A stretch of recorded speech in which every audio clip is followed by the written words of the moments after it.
Welcome back, everyone. We're taking a deep dive today, and I think this one's going to be pretty relatable. It's all about the lover archetype. Yeah, absolutely. The lover archetype, huh? We got some really fascinating research here. Really dives deep into, the lover's core characteristics, their fears, motivations, you name it. Even how this archetype shows up in, like, society. You know, when I hear lover archetype, the first thing that pops into my head is like a Valentine's Day kind of thing, right? Chocolates, roses, the whole nine yards. But I have a feeling it's a little more, well, complex than that. Oh, you're absolutely right. Way more nuanced than just romantic love. The lover archetype is really about a deep, like, yearning for connection, Hmm. a need for fulfillment. This could be anything from close friendships to like a devotion to a cause someone really believes in. It's that drive to connect and experience life with real intensity. So it's more about that intense desire for connection. Gotcha. So what are we looking for here? What makes someone a lover? Well, I think one of the biggest things you'll notice is their passion. Lovers, they kind of experience everything through their emotions. They have this deep appreciation for beauty. Could be art, nature, music. They might even find beauty in the everyday things that most people wouldn't even notice. So they're like tuned in to a different frequency, picking up on things the rest of us miss. I can see how that would make them incredible friends or, partners. Exactly. And all that emotional depth usually comes with a lot of empathy. They can really put themselves in other people's shoes and actually get where they're coming from. Okay, that makes sense. So we've got the passion, the empathy, and that appreciation for beauty. Anything else we should add to our lover archetype checklist? Mm. Well, think about like someone who's always ready with a hug or always knows just the right thing to say. Lovers are really known for being affectionate and warm. They really enjoy expressing their love and appreciation for people. It could be something thoughtful they do or just, being present. So they're not afraid to be vulnerable and just like put their emotions out there. Not at all. Yeah. They really believe in the power of love. They see it as something that can heal and transform. And they actually work to build those deep connections with everyone around them. I'm already starting to see all the positive stuff that comes with this archetype. But like anything else, I'm guessing there's a flip side too, right? Like, what are some of the things that trip lovers up? Well, all that capacity for love also makes them really sensitive to rejection. That fear of being unloved, it can be a real driving force for them. Sometimes it leads to uh, like possessiveness, dependency, maybe even a constant need for validation. It's almost like they need connection so badly that it makes them terrified of losing it. Exactly. And because those attachments run so deep, that fear of loss is a big one for them. It can be really hard for lovers to let go, even when it's the best thing to do. So we're starting to get a sense of how complex this archetype really is. It's not all sunshine and roses. There's real depth and vulnerability there, and well, that can be both a blessing and a curse. You got it. And understanding that nuance is really key to, getting the lover archetype. Okay, so we talked about their like defining traits, some of the struggles they deal with, but what's really at the core of it all? What makes them tick? What are their big motivations? Well, at their core, lovers really long for authentic connection. They want to be seen, understood, just as they are. No masks or anything. They're looking for that soulmate connection Hmm. where they can be totally themselves and feel like they belong. Yeah, that yearning for authenticity, that's something I think everyone relates to. We all want to feel seen and understood. Totally. And for lovers, it's just amplified. They gravitate towards anything that feels deep and intimate, always looking for that spark. Like they're searching for their soulmate, not always in a romantic sense, but like in every part of their life. Exactly.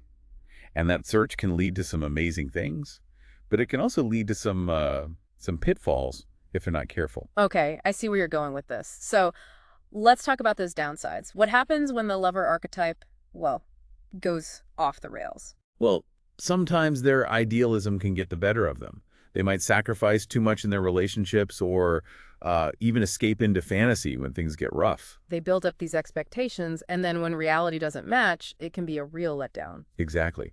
And because they're so sensitive to rejection, they might try to avoid conflict no matter what, even if it means like pushing their own needs down or compromising their values. So it's almost like they're walking this tightrope, trying to keep the peace while still being true to themselves. That's a great way to put it. And sometimes that balancing act can lead to some unhealthy patterns if they're not careful. This is all so insightful. It's like we're peeling back the layers of this archetype and seeing both the good and the not so good. But before we get too caught up in the negatives, let's make sure we explore the strengths too, right? Because they definitely have a lot to offer. Absolutely. Lovers bring a lot to the table. One of their biggest strengths is their emotional intelligence. They're incredible at reading people, understanding what makes them tick. They respond with compassion and empathy. Like, they have this built-in radar for emotions. They pick up on those subtle things most people miss. Exactly. And that makes them incredible friends, partners, even in work situations. They create this sense of safety and trust. People feel seen and heard when they're around a lover. I can see how valuable that would be. Any kind of relationship, really. So we got the emotional intelligence. What else goes on the lover's strength list? Well, their passion is pretty contagious too. They get excited about life and it rubs off on everyone around them. They really believe in connection, and that's inspiring. It's like they just radiate warmth and positivity. Exactly. And they really value harmony and cooperation, so they're really good at bringing people together. They're the glue that holds a group together, smooth over conflicts, that kind of thing. So they're like the masters of win-win situations. Everyone feels valued and respected. Exactly. They're always looking for that common ground, finding ways to connect on a deeper level. We've talked about what makes them tick, their strengths, the challenges they face, all that. But I'm curious to see how this plays out in the real world. Any examples come to mind? Oh, tons. Think about those classic love stories. Romeo and Juliet, for instance. The ultimate lovers, right? Yeah. Willing to risk it all for love. Right. Romeo and Juliet definitely highlights that intense, almost reckless side of the lover. Any other examples, maybe from books or movies? Sure. Think about Jay Gatsby. His whole life revolves around this idealized vision of love. He wants to recapture the past with Daisy, so blinded by passion that it's almost delusional. Those are some great literary examples. Now you got me thinking, do we see this archetype popping up in other areas of life too? Oh, definitely. Think about brands that are all about luxury, sensuality, desire. Chanel, for example, they've built an empire by tapping into that lover's longing for beauty and refinement. Their perfume, Chanel No. 5, it's not just a scent. It's like a promise, Yeah. Allure, sophistication. It taps into that longing for romance and connection. It's not just about the product, it's the feeling it represents. Exactly. And, brands like Godiva do the same thing. Yeah. Their chocolates are all about indulgence, pleasure, romance. It's more than just a sweet treat. It's an experience, Like they're selling a feeling. an emotion. Right. And that's what the lover's all about. Searching for those experiences that make life feel richer, deeper, more connected. This is all so fascinating. It's like we're cracking a code, Yeah. We've covered so much, but I know there's still more to uncover. Oh, yeah, we're just getting started. But this, understanding the lover, it's a really valuable tool. Helps you navigate your own relationships, understand the people in your life. Totally. I'm really excited to dig even deeper into this with you. I've been thinking, are we stuck with just one archetype? Is there one that defines us, or can it change? That's a great question. And it gets right to how these archetypes work. We're not limited to just one. Think of it as having all these different characters inside of us, right? The lover might be the star in some situations, but a different archetype takes over in other parts of our lives. So it's like in our love life, we might be all lover, but at work, it's something totally different. Exactly. Archetypes are like a framework. They help us understand all the different parts of ourselves and how those parts come out depending on what's going on. So we're not just flat characters. We're multifaceted. Right. Lots of potential. Right. The more we get to know those different sides, the more we can make conscious choices about how we show up. Okay, so let's say someone's listening and they're like, yep, that's me. I'm the lover. What then? How do they use that energy in a good way? Well, the first thing is self-love. Taking care of yourself is huge for the lover archetype. They're so tuned into their emotions and everyone else's that they need to make sure they're taking care of their own well-being. Things that bring them joy, reading, music, time in nature. It's like filling up your own cup first so you're not always looking for it from other people. Exactly. And that leads into setting boundaries, which is also super important for lovers. They can get so focused on taking care of others that they forget about their own needs. Yeah, they can overgive, bend over backwards to avoid conflict. Right. So learning to say no, setting limits, prioritizing themselves, That's key for lovers to avoid, burnout and resentment. Saying yes to themselves sometimes means saying no to someone else. That can't be easy. Lovers want to please people, keep the peace. It can be a challenge. Hmm. But those boundaries, they're not about being selfish or starting fights. It's about keeping those relationships healthy, making sure everyone's needs are respected. Right, right. It's not about shutting down. It's about connecting in a way that doesn't, like, drain you. Exactly. And that brings us to another important thing for lovers, Hmm. embracing solitude. I know, sounds kind of counterintuitive, right? Yeah, a little bit. Why would alone time be good for someone who's all about connection? Well, because being alone lets them connect with themselves. It gives them that space to figure out their own thoughts, process what's happening, and really develop their sense of self outside of their relationship. So it's like build a relationship with yourself first. Exactly. And it can actually make them better at intimacy because they're coming to their relationships as whole people, not from a place of needing something. If you're always looking for someone else to complete you, you're not really there, are you? Nope. And that brings us to another key point. Find something you're passionate about outside of your relationships. So something that lights them up, gives them purpose that isn't tied to another person. Right. Could be creative stuff, hobbies, a job they love, a cause they believe in. The point is, it feeds their soul, lets them use their talents. Diversify their portfolio of fulfillment. Don't put all their eggs in one basket. There you go. Uh, That way they're less likely to, lean on other people for their happiness. It's a stronger foundation. this is so empowering. It's like they're learning to stand on their own 2 feet, but still being that lover who wants connection. It's finding that balance, independence, and interdependence. I love that. It's both, not one or the other. Exactly. That's where the magic happens. Balance your own needs with the needs of others. That's the recipe for really fulfilling relationships. This has been so insightful. I'm seeing the lover archetype in a whole new light now.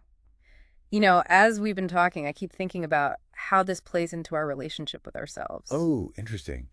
Yeah, we always think about the lover in terms of other people, but what about how we treat ourselves? Hmm. The way we talk to ourselves, care for ourselves. It's like we're taking that focus on connection and turning it inward. Exactly. I think that's where the real work is. Yeah. Because if we can, embrace that lover energy towards ourselves, that acceptance and compassion, it sets us up for good relationships with everyone. It's true. You can't pour from an empty cup. Love others, gotta love yourself first. Right. And that's where self-care, boundaries, all that comes in. It's Yeah. not just about avoiding burnout. It's about building a good relationship with yourself. Love that. It's like the lover becomes your own personal cheerleader. Love that image. And it's powerful.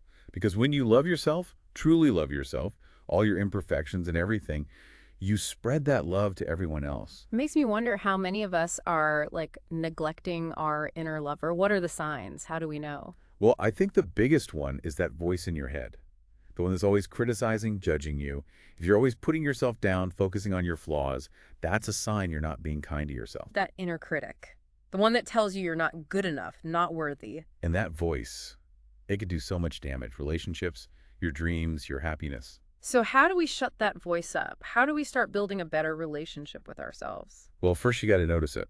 When that voice pops up, challenge it. Ask yourself, would I say this to a friend? Is this even true?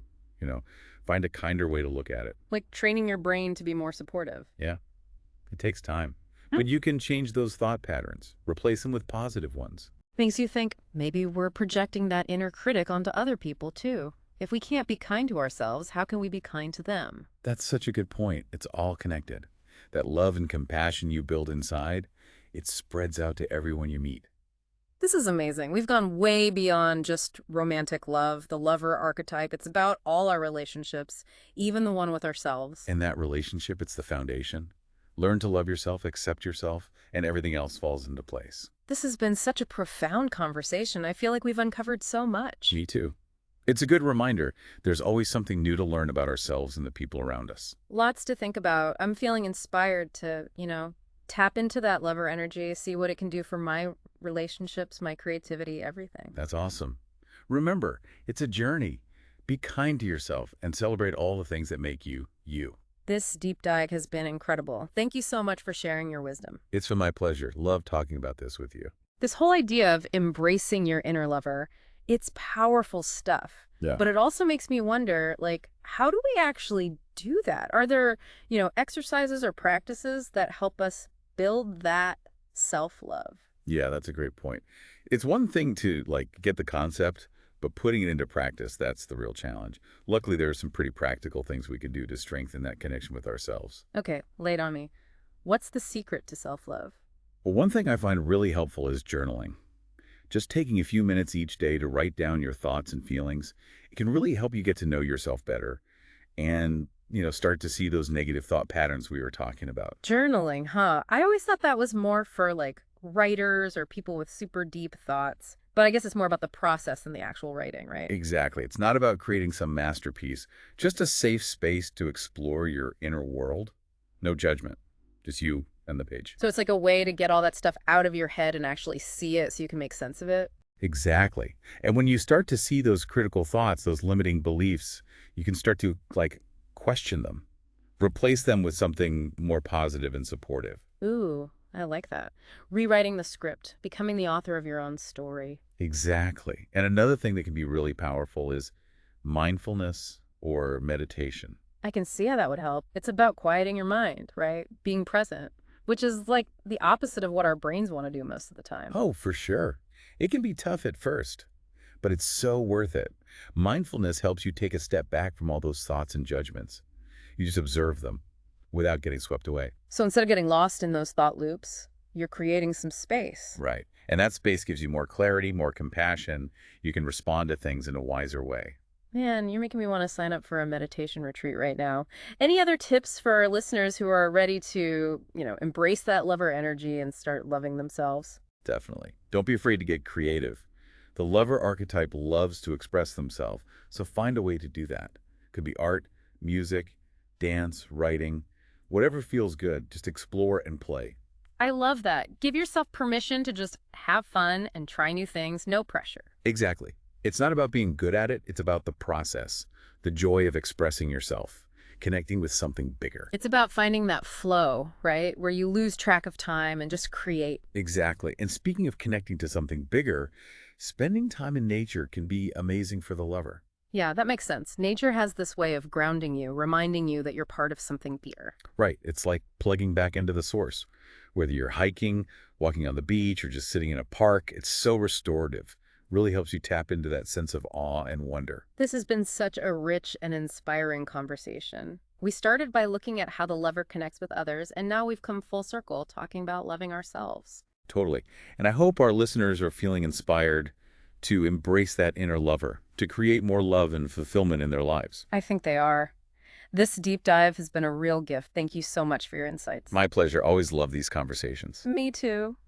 And to all our listeners, thanks for joining us on this journey into the lover archetype. We'll see you next time for another deep dive into the human experience. Until then, take care of your inner lover and let that love shine.